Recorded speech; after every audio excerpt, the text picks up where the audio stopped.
All right, so we are about to get started. Thank you, everybody, for joining. We really appreciate it. My name is Allie, and I work with Innovate Your State. And as you all know, we are running the Fix California Challenge. The Fix California Challenge is an effort to find ways to improve the state of California through what we like to call crowdsourcing. So we have put up a website at www.fixcal.org. And on that website, we are currently accepting submissions for ideas on ways to improve the state that align with our 6 principles. So that is how you all found us here today. And the reason that you are on this call is because you opted into wanting to receive more information regarding crowdfunding. So crowdfunding is a way to get group financing of your ideas or your projects that you're working on. And the reason that we wanted to do this is that there are a lot of great ideas that have been coming in through the site. And we would like you all to be able to explore these ideas further. And some of them do require some financing. So we do want to reiterate, we said this in our email, you cannot crowdsource for any ideas that would go towards a political campaign. Campaign financing is very strict, so there are a lot of rules and regulations around that. However, if there's an idea that you have and you're interested in exploring it further and not taking it to a ballot initiative or anything like that, then we definitely encourage you to reach out to your communities and get their support so that you can help build out your idea a little bit further. So that being said, we have Alisa from Indiegogo, who is our crowdfunding partner. We have been working with Indiegogo to create a profile that we can help use to feature anyone's ideas who wants to be featured on our profile and on the site for their crowdfunding. And Alisa has been gracious enough to work with us and be available today to show you how to set up a profile and also how to best leverage your Indiegogo account. So that being said, we're going to go ahead and pass it over to her. It's going to take just one moment, but we'll give her the role.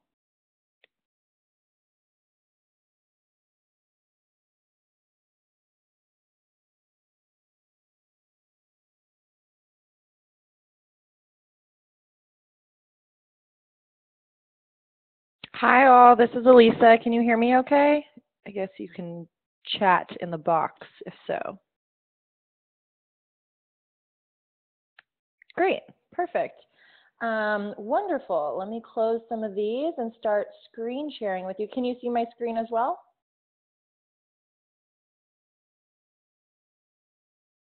Perfect. All right, well, it's wonderful to meet everyone. I'm glad that this is being recorded. As Caroline said, my name's Alisa Cordacious. I work at Indiegogo. I head up our social innovation vertical. So the way that I like to define this is really thinking through what are some innovations and advocacy movements and consumer products that are actually doing social good in the world. Indiegogo, we are a crowdfunding platform that allows anyone anywhere to raise funds that matter to them. And as you can imagine, that is everything under the sun. But internally, we like to organize ourselves so we can give the best advice and strategies to specific types of campaigns. And I was thrilled to have the opportunity to partner with Fix California and the Innovate Your State Challenge. And I'm going to run through a PowerPoint presentation. But before I do that, I did want to share and show visually the actual partner page that Carolyn has created on Indiegogo. And we're excited to see more campaigns once you're equipped with these tools affiliate with the partner page and grow and aggregate a certain amount of funds raised. And it's just a great way to kind of see this profile stance and the partnership within the site. So for those of you that have never gone to Indiegogo, this is actually the site. And let's see. This is the front page.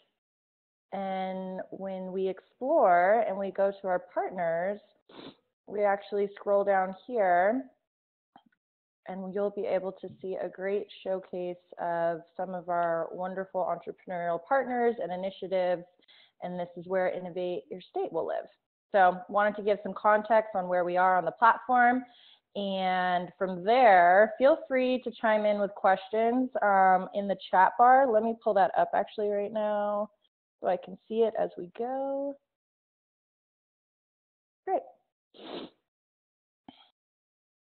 All right, without further ado, let's talk about crowdfunding. So crowdfunding really is not new. Crowdfunding's been around for quite some time. The base of the Statue of Liberty was crowdfunded back in the day. And the only difference was that rather than utilizing the internet, people were going door to door and receiving smaller amounts of funds to make a larger movement. Now, because of technology and in the 21st century, we're able to actually utilize the internet, reach over 244 territories and countries across the world, and bring together people much faster than they would have in the past. So Indiegogo, crowdfunding platform, been around since 2008. As I mentioned, we're open. We are a democratic platform, so we allow, like I said, anyone, anywhere to raise funds that matter to them. There's no application or approval process to creating a campaign. However, there are a lot of great strategies and tips that I'm going to go through that I hope all campaign owners really take to heart and use to their benefit to have a successful campaign. At the same time, we really did not want to be the gatekeepers that we were trying to kind of break away from, and I'll kind of get into that narrative as well. But you could start your campaign right now and you could launch. Our trust and safety team is sort of our FBI of Indiegogo, so they ensure that all campaign owners are legitimate and their intentions are clear before any funds are dispersed. So those are a few differentiators between us and other platforms. As I mentioned, we're global. 30% of our business is actually international, and we are extremely customer focused. We decided to launch with 2 different pricing models compared to other platforms, one of which is fixed funding, where you have a goal, you reach your goal, you retain the funds. If you do not reach your goal, all of the funds are refunded to your contributors. So this works well with manufacturing products, it works well with capital campaigns, but we heard from our campaign owners back in the day that they just worked extremely hard to raise X amount of dollars, and maybe they fell a little bit short from their goal. Is there a way to actually retain the funds? And that's when we implemented flexible funding. So flexible funding, you actually can keep what you raise even if you fall a little bit short. So between that and our customer-focused kind of ethos, we really are as hand-holding as you want us to be. I will be sort of the key consult person for all the Innovate Your State campaigns and definitely help folks walk through the process so you are all ready to rock and roll and launch really with momentum. Other platforms are kind of a bit more of a black box, just use the tool as you go, but we've seen a lot of things that work and we've seen a lot of things that don't work, and it doesn't help anyone if we just keep those secrets to ourselves. So, oh, why is this not going? Here we go. 3 other amazing initiatives that I've rolled out this year in 2005. One is In Demand, and In Demand actually allows you to continue to raise funds on your crowdfunding campaign even after your timeline is complete. So normally we find campaigns that run 30 to 60 days have the most traction. 60 days is the maximum time frame that you can have a live campaign. But with In Demand, if you hit your goal, you can opt in, and folks that perhaps hear about the campaign later on or read about it in a blog post or just are a little bit delayed on getting up on the action, they can contribute moving forward. This has been really exciting for some of our product and consumer-facing campaigns because they continue to do pre-orders and sell, but it's also even more important for advocacy and awareness initiatives because a lot of times you will get public kind of recognition and PR outlets pick up the campaign after it's already performed, and this actually is a great way to keep the momentum going for as long as you want. Second is our API. So we rolled out our API, which allows you to actually pull components of your Indiegogo campaign into your website. So you can retain your look and feel, your brand, your initiative, have folks come to your splash page, but still have the added benefit of utilizing Indiegogo as a payment transaction kind of middleman. Also the perk app components, all of which I'll get into, but I just wanted to be able to highlight some of these exciting new initiatives that I think you guys will really find beneficial.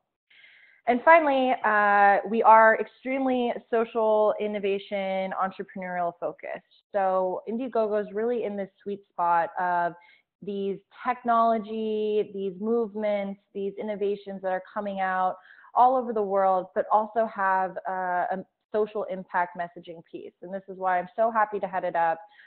We have, strategies that both speak to the groundswell movement of building a community and getting that messaging and storytelling out there, in addition to really being strategic on price margins and perks that people actually want to claim and can be unit of impact. So that blend is extremely beneficial to think through with these specific campaigns, rather than just being product driven.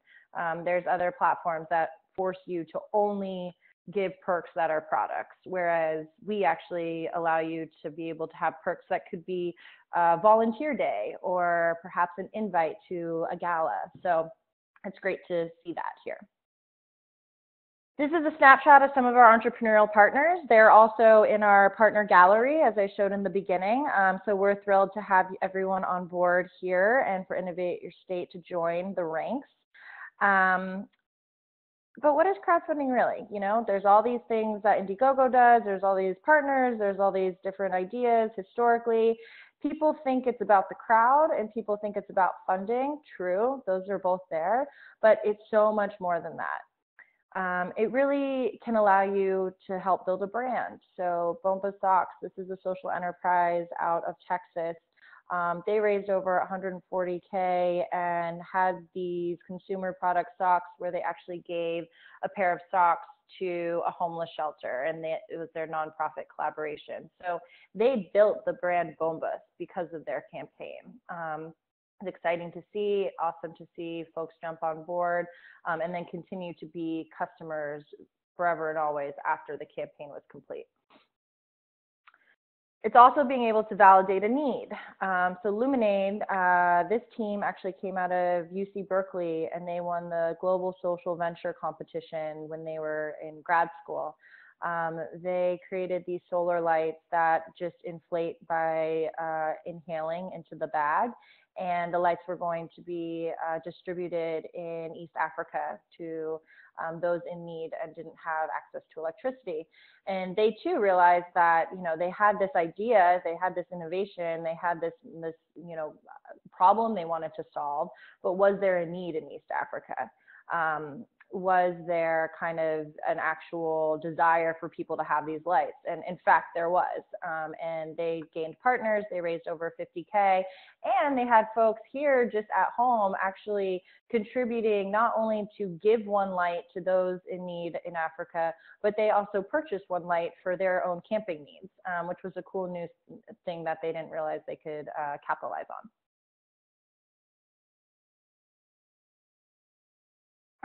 Denise is the founder of Lava May, and this is a wonderful enterprise based here in San Francisco.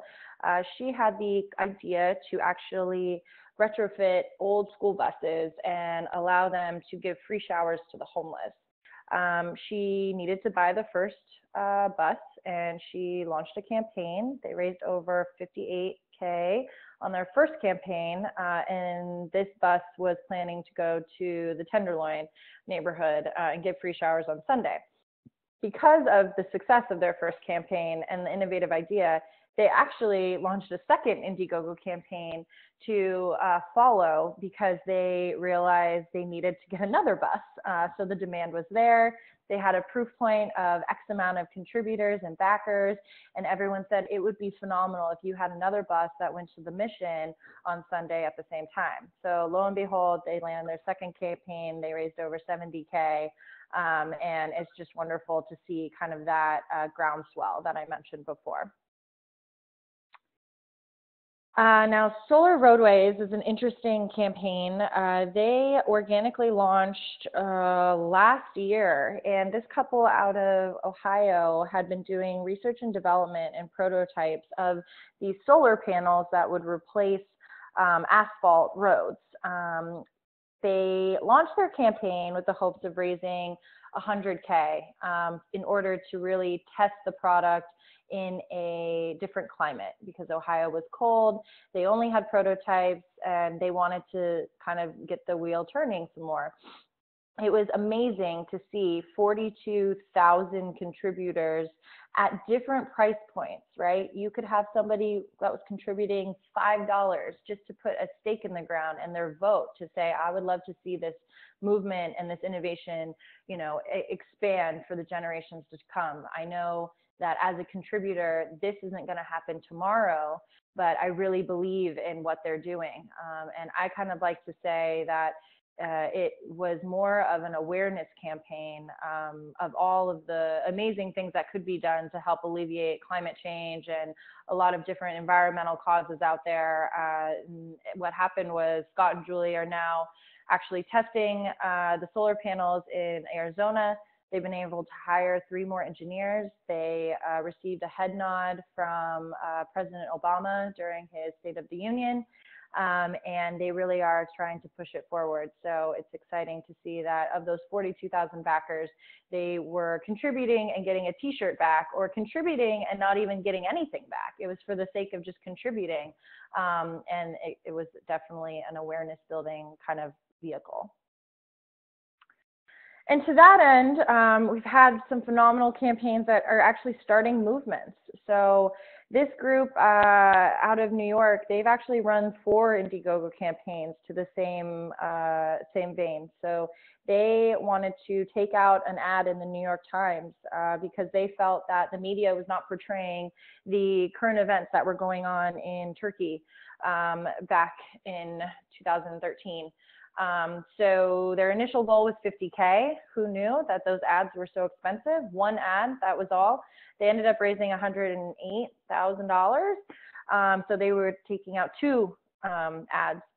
They also wanted to remain anonymous, which is pretty amazing. They received a ton of press, a lot of PR.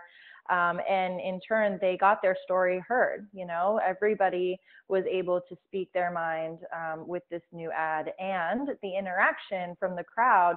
They posed questions on their campaign to say, hey, what would you like this ad to look like? Or submit your design, or what are your thoughts on this issue? And it created more of a forum than anything else. Sure, the $100,000 was a great added bonus, but they wanted this forum to exist, and then they wanted to actually execute, and they did. And it's exciting to see. They did another one for Greece and a few other kind of movements over the past few years. Lisa was able to test pricing. So this definitely is more focused on the consumer side and actual product side, but even with some of your initiatives, you'll be able to say on a perk level basis, what pricing makes sense, or perhaps you actually are trying to fix our state with some new pipeline, like what would make sense for people to contribute at. So you can definitely, oops, what is happening here? Sorry, there we go. You can definitely play around with different perk levels in order to see what kind of prices are resonating with the crowd and what will help moving forward. So Lisa created these bars. It helped with the supply chain and created jobs for farmers in Ghana with moringa, by extracting moringa, the superfood snack. And she realized bundled prices were more advantageous during her 30-day campaign. After her campaign, she was approached by Whole Foods and they asked if they could be her distributor. And because she ran an Indiegogo campaign before she even went for VC funding, she independently could make that decision, which was really amazing for her to be able to do as a new business owner.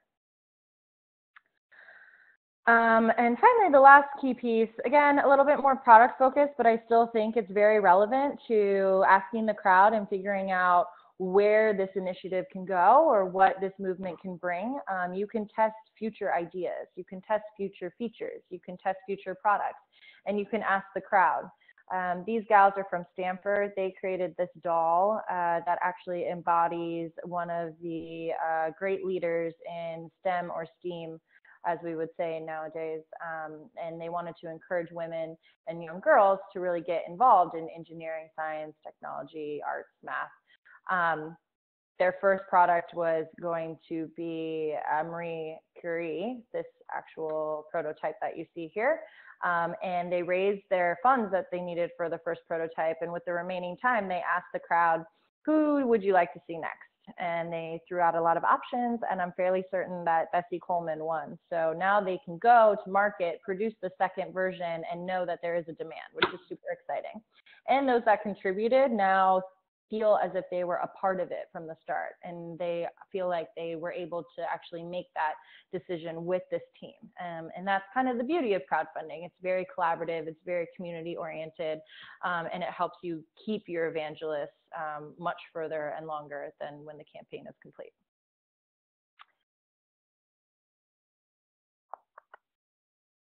So as you can see, there's definitely many more benefits beyond funding. It's groundswell movement, awareness, staying independent. There's a proof point of demand. You can invest capital more wisely. You can attract capital, and you can close capital with your campaigns.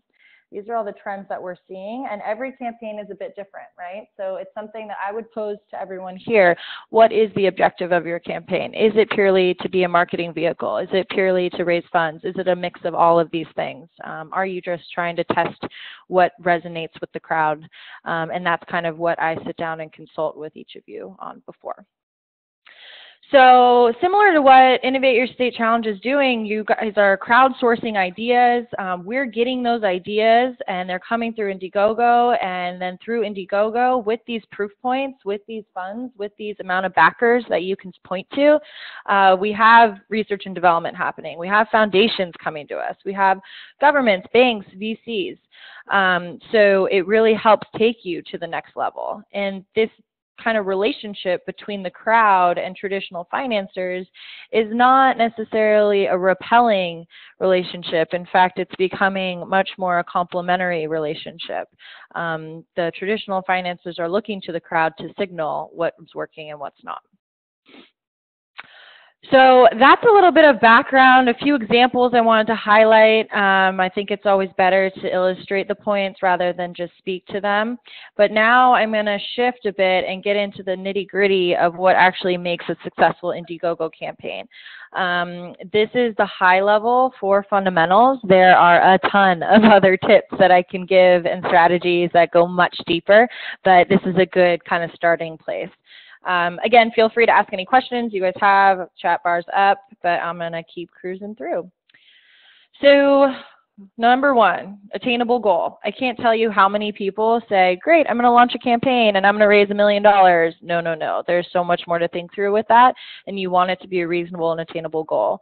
I will get into that for the next slide. The second piece is really this compelling pitch. People like to contribute to people. This is a living, breathing blog with a call to action. And I'm speaking from the Indiegogo hat. So from the Indiegogo world, you know, even if you are a product or even if you are just a movement, you as the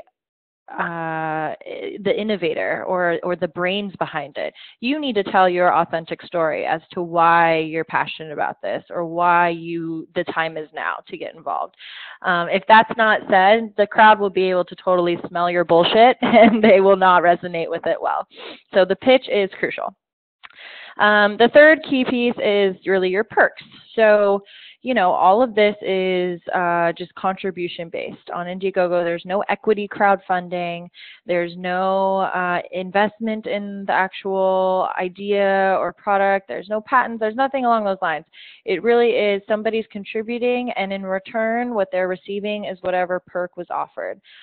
There's a lot of reasons people contribute, which we'll get into, but kind of mixing up what the motivations are and the types of perks will give you a broader audience and a broader contributor base that would be interested in wanting to put their funds forward.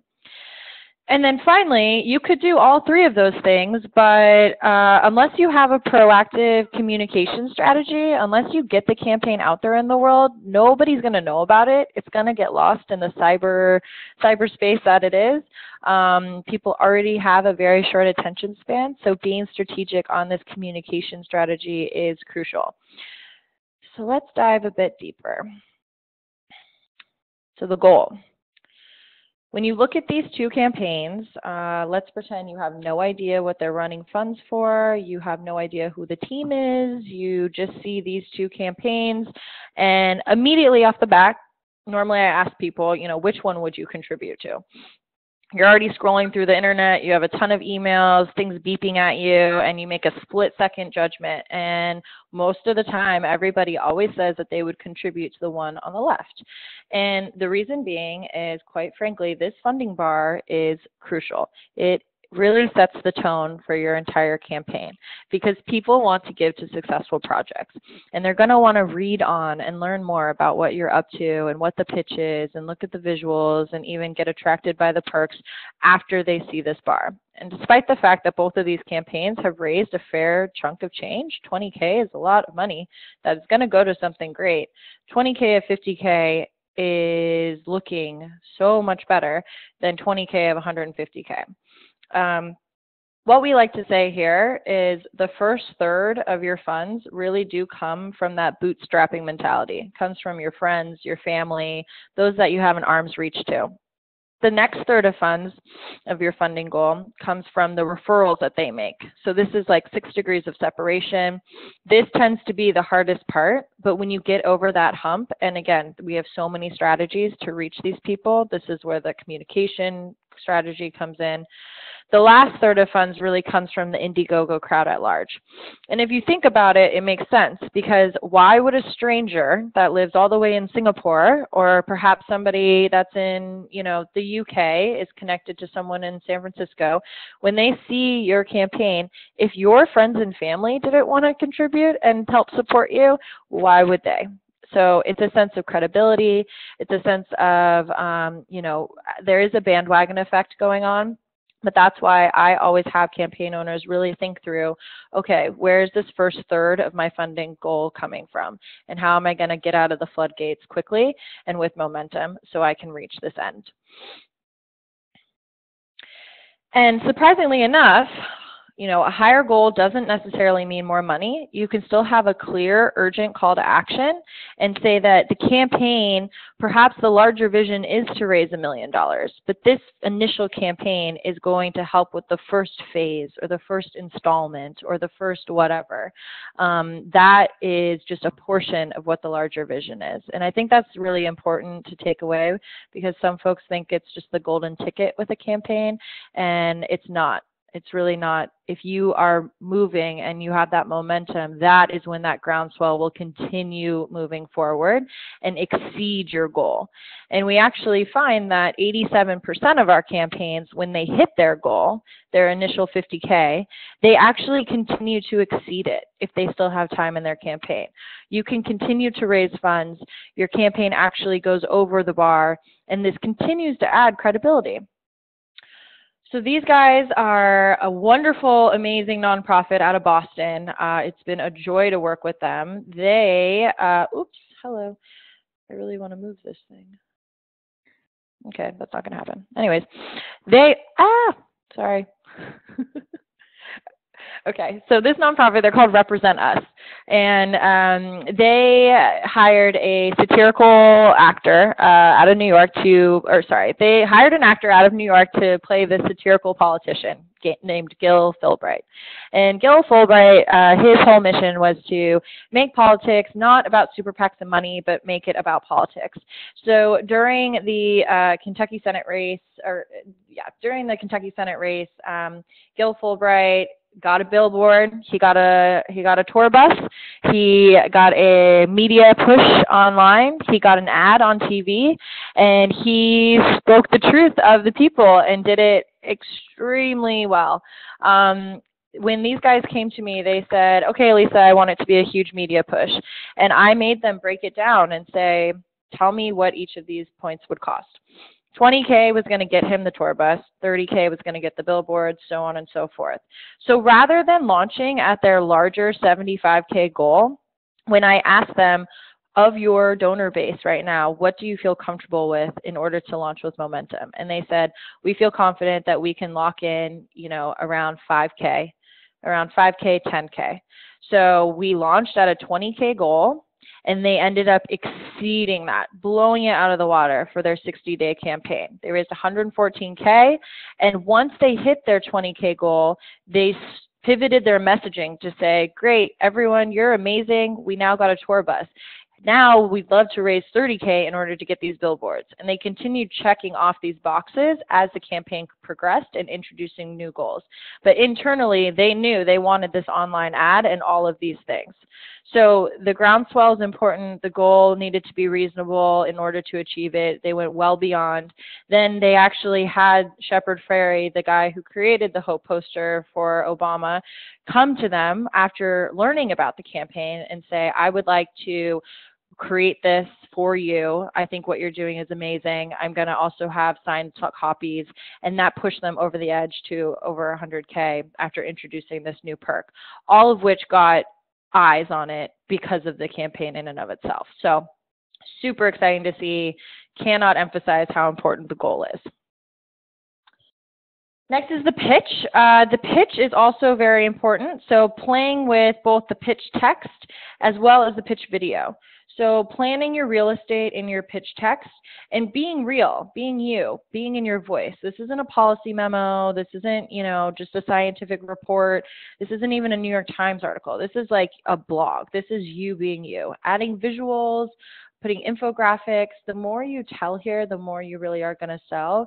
And the more transparent you are, the more details you can give, people are going to want to scroll through and pick at it and understand how credible you really are. The pitch video on the flip side, though, is you want it to really hook people. You want it to be no more than 3 minutes because the attention spans are so short.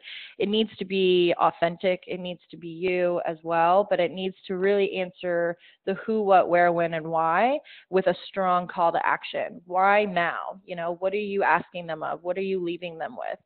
And that will then help decide if they want to scroll down and get into the details. So we highly recommend a video. Our campaigns that have videos raise far more than those that do not. And it really doesn't need to be, a glitzy and glamoury videographer paid $1,000 for a minute kind of thing. It just needs to have these key pieces and very clear. So perks. Perks are fun. I love thinking about perks. Perks can be creative in a lot of different ways because people really are contributing for 4 main reasons. They know you. They're passionate about what you're doing. They want to participate in some way, or perhaps they just want the tangible perk. I like to say that these first 2 are kind of the selfless reasons and the altruistic reasons, and the last 2 are a little bit more selfish. And a little bit more wanting to show off that they were a part of something. So if you hit these motivations on 5 to 8 different types of perks when you launch, you capture all those people. What do I mean by participatory? So participatory could be an exclusive invite or Google Hangout with, I don't even know, some innovative entrepreneur that's thinking about a new way to vote and has this awesome idea. So you could send out an access code to a Google Hangout for somebody that contributed at $25, and you could have a ton of people join that Google Hangout. And that's what they're getting in return. They're participating in some way. You could even have a happy hour and perhaps have your team bartend. And I know a lot of bars do this. You get to meet the team. It's probably hyper-local. And all the tips from that night and proceeds go to your campaign. So a ticket to that event could actually be a perk level. In terms of passion, you could do unit of impact, right? You could say $100 is going to help us get X. And maybe X is not something that somebody's receiving in the mail, but they know that it's going to a school desk for a child, or it's going towards a tree being planted. So perks are important. A lot of different ways to think about it. It's always fun to get creative, but you must keep fulfillment in mind. I've had a gal one time, she was creating a book. She published her book. She did it in hardcover. She had over 100 people claim the perk level of her published hardcover book. She realized a lot of them were actually in Australia. She was based in Kentucky, and that did not go over well with international shipping. So just be clear on what some of these things can be, and create exclusive amounts as well. So perks can sell out. You can offer new perks throughout the campaign. You can have early bird prices. There's so many different ways to slice and dice it. Promotion. So like I said, promotion is really, really crucial. And promotion out of the gates is really important. I have this slide because you only get one chance to make a good first impression. Emails are the first focus. Plan them beforehand. This is who your inner network is. When people get personal emails from you, they know that you took time to actually do it. It could still be a mass email, but at least it's not just a post or a quick 140-character tweet at someone. It's actually explaining what you're doing, explaining that your crowdfunding campaign is coming soon, explaining what crowdfunding is. You know, so they already have these seeds planted in their head before you launch. So when you do launch, they know exactly what they're supposed to do. And they feel special because they do know they're part of your inner network. Emails really bring in 20% more funding than any other source. I can't stress it enough. Some fun tips are you can put your campaign link in your signature. You can put your vacation responder up while the campaign is live, so you're actually promoting it without knowing you're promoting it. There's a lot of other fun things to think about, but emails are crucial. Then once you have that 30% in the door, once you have some of those funds there, once you've already engaged your inner network, then you start feeding them with snackable items. Snackable items meaning, hey, here's a pre-written tweet that you can share with your friends and family, or here's a Facebook post, or here's a photo that we really enjoy. Makes it as easy as possible for them to share. Simultaneously, you're now on public social media channels. And I like to tell folks, if you don't have a community on certain channels, don't feel like you have to create one. If your campaign is not a Tumblr-related campaign, don't feel like you need to make a blog now and really try to build this up. However, you should have at least one kind of following, because social media is so helpful in sharing these things across internet waves. I would advise you to build one following at least before launching the campaign. Again, from a public standpoint, you want to be able to have some of those funds in the door first before pushing it publicly, because then you're going to have a better bandwagon effect happen. And then finally, through the campaign, there is a functionality that is updates. So in your campaign, you can make updates, and these updates will aggregate actually on the campaign. And the updates are sent to your contributors, to your past contributors, as well as the people that are following your campaign. So there's a little button you can click. It says follow, and that also will give them a little reminder to say, hey, this campaign is ending in 48 hours. So these updates should be done at least 2 to 3 times a week. And the more you update, the more you're going to raise. And this isn't spam. This isn't like, hey guys, I'm still here, give me money. It's more about showing milestones you've hit, giving media coverage, you know, adding images. All of these updates speak to that living, breathing blog component and allow people to want to share it as well. Another thing about updates that's really important is it's giving your campaign interaction and traffic that you wouldn't have otherwise done if you only promoted off the campaign. So I can send along some more info on this, but I cannot stress it enough that those campaigns that actually do take the time to update within it raise 286% more than campaigns that do not. This is just crucial. We also have an algorithm called the GoGo factor, which basically is measuring not only the funds that are raised, but more importantly, the interaction your campaign is receiving. So this is click-through rates. This is domains you're getting traction in. These are top referrers that you're getting, the amount of effort you as the campaign owner are putting into the campaign. And all of these analytics are actually available on your campaign's dashboard, which you only have access to and your team. So you can make strategic decisions and intelligent choices on how your campaign's performing given those analytics. Again, another thing that I would help go through and think through with you guys and walk through on your campaign draft. My last example before opening it up to questions is this gal from, she actually went to Santa Clara University, and she wanted to create a nonprofit that was selling green consumer goods in the slums of Kenya. She wanted to create jobs, and she told me, Alisa, I don't have a budget for PR. I'm not going to like hire a marketing team. And I said, no, that's not at all what I'm telling you to do. You can just create some rich content however you feel that it could creatively attract your crowd. So she started a hashtag that was Beyond Band-Aids, and she actually put 25 Band-Aids on her face.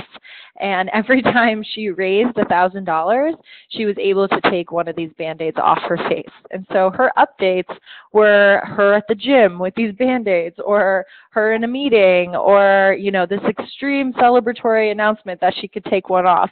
And it was hilarious because her past contributors really wanted to show her progress and share with their networks. And everybody finally was like, oh my gosh, we got to get her over the line. And she ended up raising $27,000. And it was just a really smart thing to do. Low cost, creative. And yeah, it was awesome to see. So those are the 4 key pieces.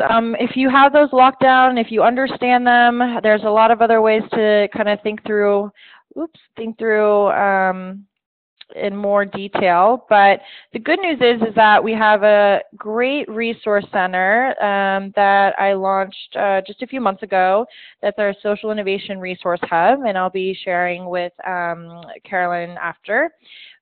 And we also have all of these help centers and field guides and blogs.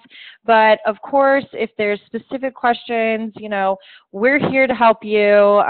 All these campaigns that are going to be connected to the Innovate Your State partner page will actually go through Fix California with Carolyn, and next steps are on its way. But the time is now to just get started, and it's really exciting to see everybody try to bring these ideas to fruition and to real life. So look forward to making that happen with you guys. I guess I could open it up now for questions. I don't know if we want to unmute or if we want to just do, okay, we could unmute. Perfect. Let me see if I can do that.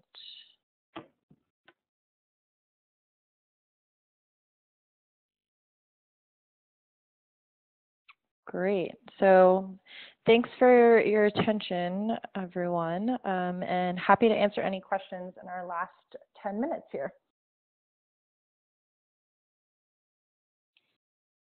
Yeah, this is Innovate Your State team. Thank you again so much, Alisa, for going through everything. I think it was very helpful. I don't know if it might be helpful to show the creation of a campaign. Is that something you would have time to show us? Yeah, absolutely. Let me run through, if I can exit out of here.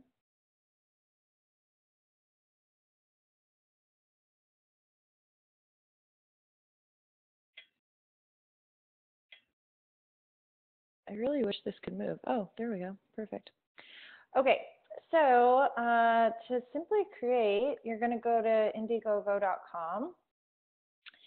And mind you, this whole creation process, I mean, I like to tell folks to give themselves at least 3 weeks to really build out a strong campaign and go through all of those kind of components that I touched on. So you'll see if you go to start your campaign, you'll have the first feature come up and it'll ask, is it a personal campaign? Is it a creative campaign? Is it entrepreneurial or nonprofit? In this case, everything that you put in is able to change until you launch. So you could just put a placeholder if you have a question on it. Actually, Carolyn, I'm not sure if you want to, are they going to be nonprofit? Are they going to affiliate with your EIN number or? So some of them are nonprofit ideas. I think some would probably be creative or entrepreneurial. Yeah, so they're all pretty different. Okay. Based on their project or idea. Okay, great, perfect. So let's go with entrepreneurial for now. And you could say, I want to raise X amount. I'll say I want to raise 10,000. Again, some of these things can change. All of these things can change before you launch. I'm going to say this is for a new California pipeline. And I'm going to create my campaign.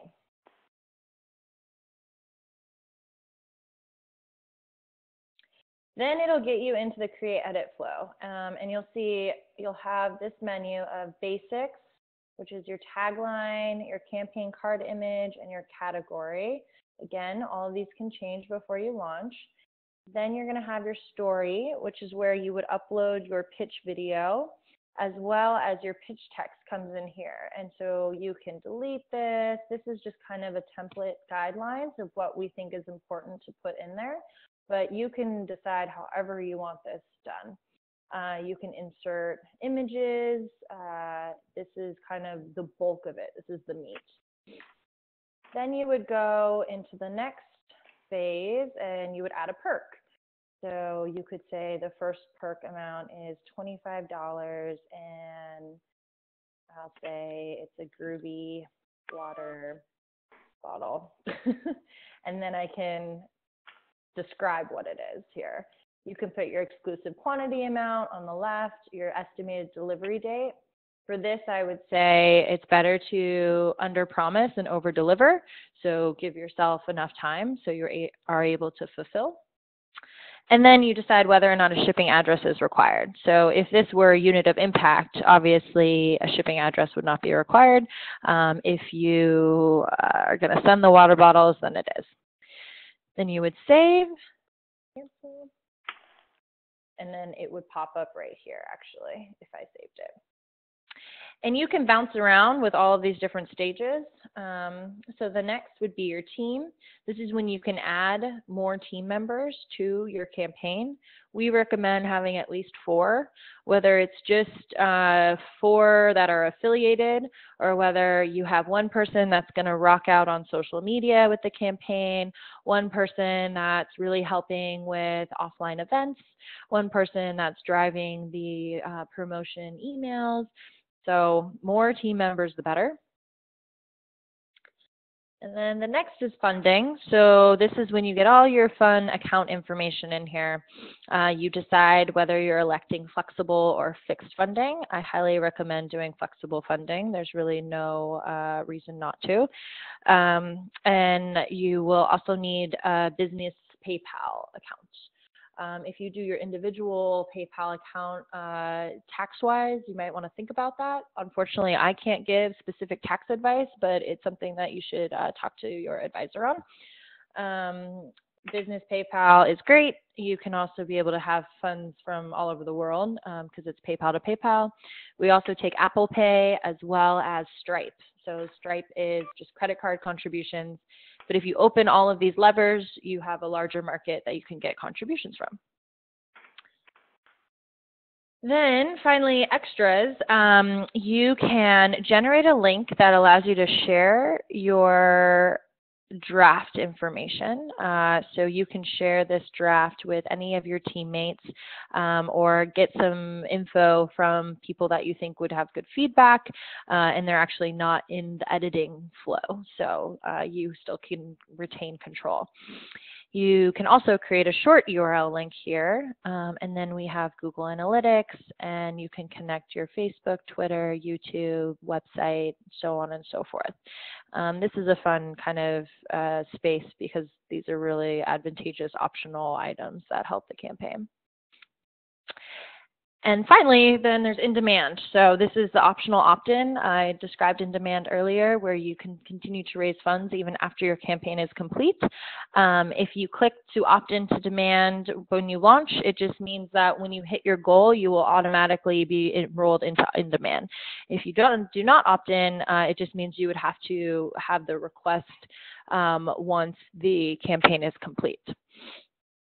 And that's it. Then you would review, and I am here to always review at any stage, anytime any of these things are complete, and that's just when you share the campaign draft URL here. And that is kind of the home base of when we go back and forth.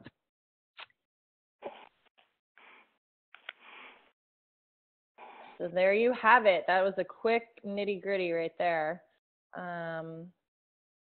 And then just to clarify, for them to be able to add it to our partner page, they need to send us the link to the profile over email, and we will add it for them to our page, correct? Correct, correct.